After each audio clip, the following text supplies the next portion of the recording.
ಹೊಸದುರ್ಗದ ಕೋಟೆಯು ಚಿತ್ರದುರ್ಗದ ನಾಯಕ ಪಾಳೆಯಗಾರರ ಕಾಲದಲ್ಲಿ ನಿರ್ಮಾಣವಾಯಿತು.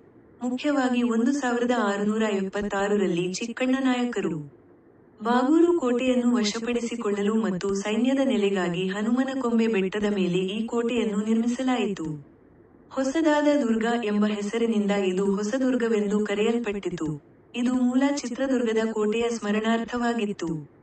ನಂತರ ಇದು ಹೈದರ್ ಅಲಿ ವಶಕ್ಕೆ ಹೋಗಿ ಬ್ರಿಟಿಷ್ ಆಳ್ವಿಕೆಗೆ ಒಳಪಟ್ಟಿತು. ಹೊಸದುರ್ಗ ಕೋಟೆಯ ಇತಿಹಾಸದ ಮುಖ್ಯಾಂಶಗಳು. 1. ನಿರ್ಮಾಣ 1676ರಲ್ಲಿ ಚಿಕ್ಕಣ್ಣ ನಾಯಕರಿಂದ ನಿರ್ಮಿಸಲ್ಪಟ್ಟಿತು.